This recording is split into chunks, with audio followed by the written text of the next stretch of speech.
نبی پاک صلی اللہ تعالی علیہ وآلہ وسلم نے 3 باتیں ارشاد فرمائیں۔ سب سے پہلے حضور نے نجات کے لیے جو بات ارشاد فرمائی وہ بڑی قابل غور ہے اور سمجھنے والی ہے۔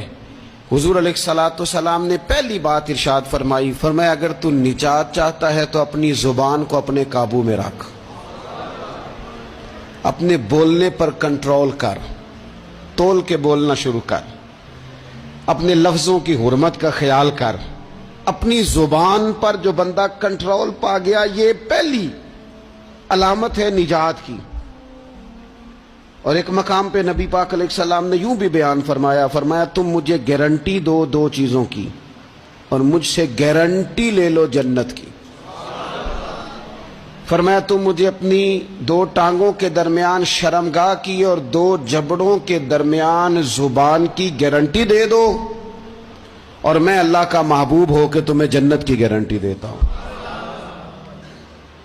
پہلی بات نجات کے لیے نبی پاک علیہ السلام نے یہ ارشاد فرمائی کہ اپنی زبان کو اپنے قابو میں کر، اس پر کنٹرول کر۔ اور دوسرا فرمایا تیرا گھر تیرے لیے کافی ہے،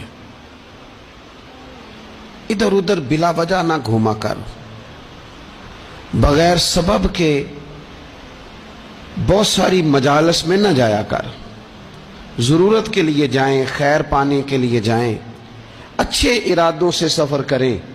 گئے ہمارے صوفیاء علماء دور دراز کے سفر کیے محدثین نے، کس لیے؟ حضور کی احادیث کو جمع کرنے کے لیے، نبی پاک علیہ الصلوۃ والسلام کے فیضان سے حصہ پانے کے لیے۔ لیکن فرمایا ادھر ادھر نہ۔ کچھ لوگوں کو بڑا شوق ہوتا ہے، اس مجلس میں بھی جائیں گے، اس محفل میں بھی جائیں گے، اس کی بھی سنیں گے، اس کی بھی سنیں گے۔ نتیجہ یہ رہے گا کہ بے یقین ہو جائیں گے، اپنے گھر سے نکلیں گے، گھر گھر پھریں گے، کسی گھر کے نہیں رہیں گے۔